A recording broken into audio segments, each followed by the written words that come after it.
Welcome back to the Black and Gold Report presented by Pepsi. It's time to talk UNCP women's basketball with head coach John Haskins. Coach, thanks for joining us. Good to be here, Cameron. It's been almost 2 months since we've had you on the show to preview the 2015-16 season. So let's get our viewers up to speed. The women's basketball team is 8-9 overall, 3-7 in the Peach Belt Conference. Can you give us a progress report on your team 2/3 of the way through the season now?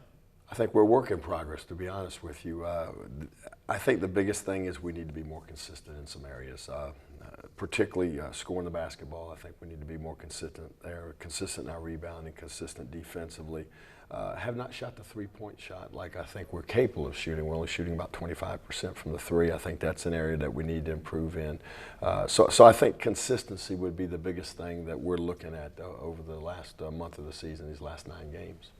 After a tough start to the 2016 calendar year with losses at both Augusta and USC Aiken, the Braves reeled off 3 straight Peach Belt Conference wins to get back in the race for the PBC East title. What have you seen from your team this past month that maybe you didn't see in November and December? Well, I think particularly those 3 games and even in the Belmont Abbey game, right when we came back from Christmas, is consistency where a group of people were playing well. And that's what we need. This league is so good that you need a core group of people playing well to have an opportunity to win games. And I thought that's what we saw in those 3 wins. That's what we saw at Belmont Abbey. And in the games we've lost, we've had maybe 1 or 2 players playing well, but not a core group. And I think that's what we've got to have going down the stretch is a group of players playing well each game. Talking about that core group, you've got a pretty balanced offense. 5 players averaging 6.3 points per game or better. One of those players is point guard Jasmine Huntley, who leads your team with 11.2 points per outing and has recently been a spark plug on the court this season. What kind of player is Jasmine, and what has she meant to the success of your team this year? Well, I think Jasmine has come a long way. She continues to develop, maybe not physically, she doesn't look much stronger, but her game's developed, her leadership's developed as a point guard. Just can really, 94 feet, I don't think there's anybody in the league that gets the ball up the floor as quick as she does and really attacks the basket and puts pressure on people in transition, which also helps, our shooters getting wide, and she, it takes so many people to bottle her up. We're going to get some good opportunities if she can't get to the rim. I think her leadership skills have gotten much better. I think her shots got more consistent. So she leads our team in steals, she leads our team in scores, she leads our team in free throw attempts. So really an aggressive attacking player, particularly in transition. Let's throw a newcomer into the mix now. Freshman Avery Lockhart is one of just 2 players on your team to start all 17 games for you this year. Has been a pretty consistent scoring presence for you in all 17 games. Talk about her progression as a college player this season, as well as what you could see from her potentially later down in her career. I think early in the season she was a little bit more up and down. I think we've seen more consistency of play out of her. She's kind of getting a better feel for how we're trying to do things, both on the offense and defensive end. It's still a learning process, and remembering all the plays and positioning defensively and that type of thing. But the kid competes every day. She plays hard. She's a very bright, intelligent kid, and I think she'll continue to just get better and better for us. Another player that has come into her own this year, especially in the last couple of games, is junior Janeshia Melungeon, who picked up Peach Belt Conference Player of the Week honors last week. Janeshia has turned in 5 straight double-double performances for you this month and is really playing with a ton of confidence right now. What have you seen from her? Well, I think number one, Janeshia has become the player we thought she was capable of being when we recruited her. Part of it was conditioning. Her first 2 years, she really never recovered from a broken foot in high school where her conditioning went downhill. She put in a lot of work this summer as far as making sure she was in shape, working on her skills. So I think that the first thing is that her hard work has really paid off. We've got to continue to get her the ball. I think that's big, get her touches, and then she's got to be really aggressive. The disadvantage, she's a little undersized in there, but the advantage is she's got very quick feet, she's got great skills, and she uses her body well. So we just need to continue to get her the ball, and she's done a great job on the glass, going after rebounds, and both on the offensive and defensive end for us.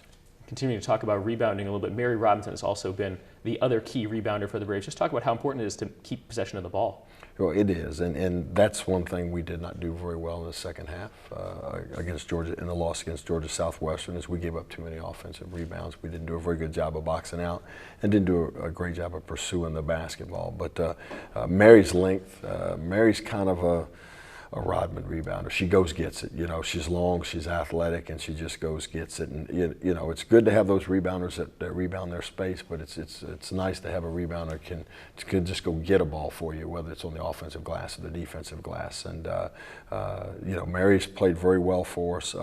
Just got to get her shooting going. She has not shot the three like she did last year, and just you know, she has days in practice where she just knocks them down. So we've just got to move that on to the game situation. All right, Coach, time for us to take one more break on the Black and Gold Report. When we come back, we'll wrap up talking UNCP women's basketball with Coach John Haskins.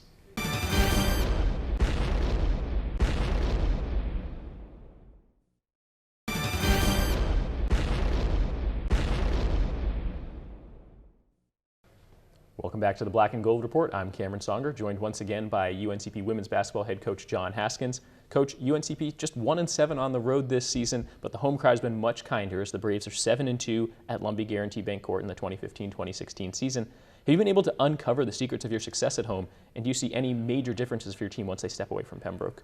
Well, if I did, I'd uncover the secret to our lack of success on the road. I just think it's you know, college basketball, the road environment is tough sometimes. You know, our girls usually play better at home. We did not play well Saturday, but I thought Georgia Southwestern had something to do with that. You know, I think good teams have to win games on the road and have to take care of business at home, and we have not been able to win games on the road. But with that said, I thought we let one slip away at Livingstone. We just played very poorly at Aiken, and those other 5 losses, those teams have won about 70% of their games. I looked up the record this morning, I think they're 67-20, so it wasn't like we were losing to bad teams at their place. So, but we've got to be better on the road. We've again got to score throughout the game. We've got to be better defensively, and with the schedule going forward, I think we need to grab a few road wins in the Peach Belt. The Braves have taken pretty good care of the basketball this season and are among the league leaders in turnovers per game average. Your team has committed 14 or fewer turnovers in 5 of the last 7 games. Has that been a source of pride for you, and is that one of the big reasons for your success this past month? Well, it's something we work on. I mean, to be efficient offensively, you've got to take care of the basketball. You know, the first thing you've got to do is get a shot and not throw it to the other team. You know, I thought, you know, obviously the Clayton, their style of play and their pressure bothered us, and we turned it over quite a few times, but that was abnormal for us. We usually take pretty good care of the basketball. We didn't have a ton of, we had 10 turnovers in the second half. We didn't have a ton for the game, but against Georgia Southwestern, we had 10 in the second half, and I think 2 or 3 of those led to breakaway layups, what we call in basketball the indefensible plays. So we've got to make sure we eliminate those type of turnovers, but I think keeping our turnovers down will allow us to be much more successful. All right, you have 9 games left this year, including 5 at Lumbee Guarantee Bank Court. What are 2 or 3 things you'd like to see your team improve on as we head down the home stretch? I think being a good defensive team and a good rebounding team, game in and game out. The games we've won, we were very good defensively. We really competed on the glass. And again, I think scoring on a consistent basis throughout 40 minutes and shooting the ball like we're capable of shooting the ball. That's the one thing that probably has disappointed me more this season, is that we've got a lot of good shooters, but if you watch this play, sometimes you would question that because we haven't made shots like we're capable of making them. So, you know, I think those are some things that we really need to concentrate on if we're going to be successful down the stretch. Let's give you a little personal attention now. You recorded your 250th victory at UNC Pembroke as a head coach with a 25-point home victory over the Apprentice School in mid-December. That number includes 105 wins in 10 seasons as the men's basketball coach here, as well as now 149 wins as the women's head coach. What do milestones like that mean to you? And what are some of your most memorable wins during your time here at UNC Pembroke? I think the 2 most important things it means is that I've been doing this a long time and I'm getting old.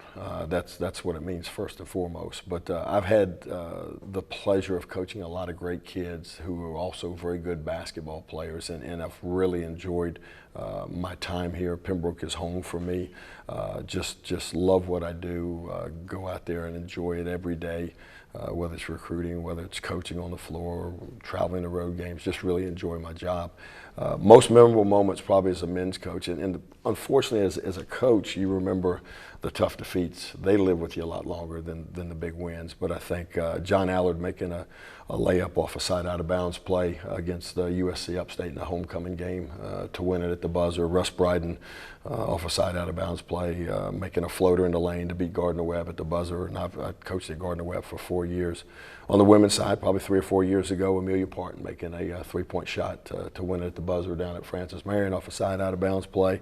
And then probably that same year in the conference tournament at Columbus, just beating a good Columbus team soundly on their home court. So, you know, those are some winning moments that stand out. But like I say, the heartbreaking defeats kind of live with you a little bit longer. All right, thanks, Coach. We really appreciate having you on here, and we look forward to talking to you again. Wish you the best of luck the rest of the season. That's all the time we have on the Black and Gold Report this week. For Coach John Haskins, Coach Brittany Bennett, it's been a pleasure. I'm Cameron Songer. Thanks for watching. Until next time, go Braves.